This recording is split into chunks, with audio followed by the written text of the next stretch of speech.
Hi, everyone. Welcome to Monday Mentoring Moments for Young Women. I'm Dr. Chris Strobel, award-winning author, keynote speaker, founder, and a grateful believer in Jesus Christ. Police officers and firefighters are first responders. They are the people that we call when there is an emergency, when we need help. Well, Jasmine Lee Corey, in her book that I reference a lot, The Emotionally Absent Mother, How to Recognize and Heal the Invisible Effects of Childhood Emotional Neglect. Jasmine says that a child needs a mother to be a first responder. And the way that you can be your child's first responder is to consistently meet their needs. Because when you do, the good mother message that is conveyed, sometimes just through touch and body language, is your needs are important to me. I'll make time for you. I'll keep you safe. You can rest in me. Those are the good mother messages that are conveyed. And this is what today's mentoring moment is all about. And I'm going to give examples for those of you who have infants or babies, if you have preschoolers, if you have students who are in elementary school. So in terms of a baby or a preschooler, the way that you consistently meet their needs is when the baby cries, you respond. You know, maybe the baby is crying because he or she's hungry, they may be wet, they may be in pain. There are different types of cries. And so what you want to do, you can just Google a baby's different cries and it gives you a description of what it sounds like. So you'll know what it is. That's your baby's only way of communicating with you is to cry. And so when they cry, you want to consistently meet their needs. You want to feed them or change them. You want to hug them because that is a baby's first love language is touch. You want to love them and hold them. And what that says to the child, and there's a lot of research with this, is that when you consistently meet a child's needs to comfort them, to take care of them, the message that conveys is the world is a safe place. And when you don't consistently meet their needs, they learn that the world is not a safe place. And I'll give you an example. In my culture, the Black community, there are some who are of the school of thought of don't pick that baby up, let him or her cry. You're going to spoil that baby if you pick them up. Well, I remember I did a show on my radio talk show and I interviewed someone from the Neurosequential Network. It was founded by Dr. Bruce Perry. And what she said is that you can't spoil a baby. There's no way you can spoil a baby. A baby is not manipulative. When they're crying for a reason. And the way that you can be your baby's first responder is to consistently meet their needs.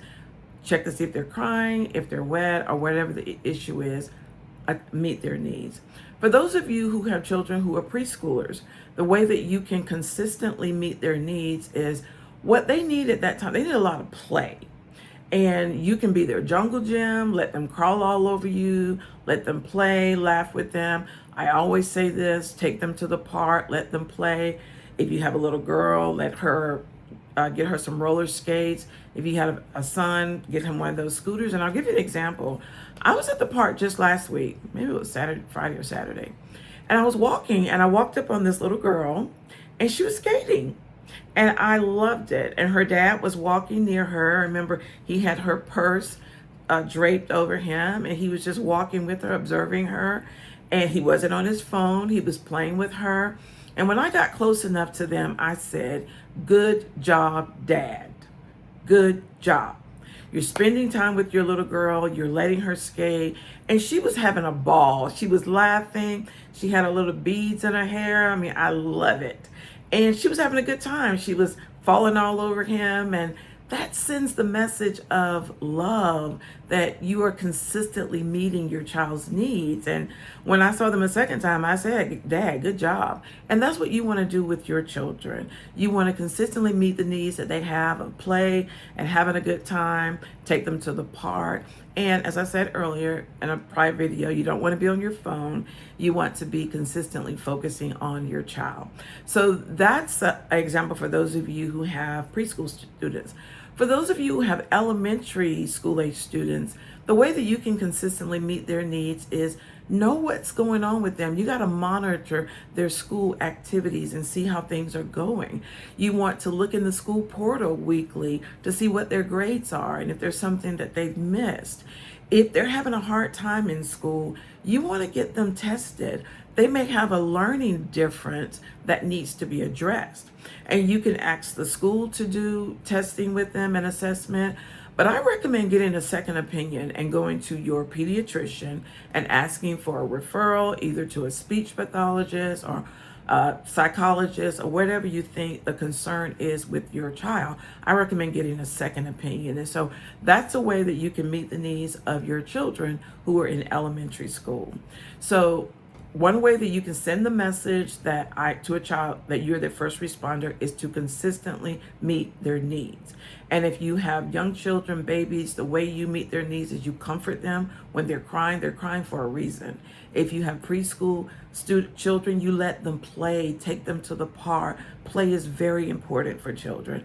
And then if you have an elementary school age children, make sure that you keep up with what's going on in school with them, monitor their progress to let them know you're there, you're going to take care of them, you're going to oversee things because they can't do it by themselves. And so those are examples of consistently meeting the needs of your children. So as I open, police officers and firefighters are first responders. They are the people that we call when there is an emergency, when we need help. Jasmine Lee Corey says in her book, The Emotionally Absent Mother, that children need a mother to be their first responder, the person who consistently meets their needs. And so this is today's Monday Mentoring Moments for Young Women. Thanks for watching. If you're watching on YouTube, please hit the subscribe button, turn on notifications, and every Monday afternoon when I post a video, then you'll receive notification. If you're watching on Instagram or TikTok, I'll post several reels throughout this week. So again, thanks for watching. See you next week.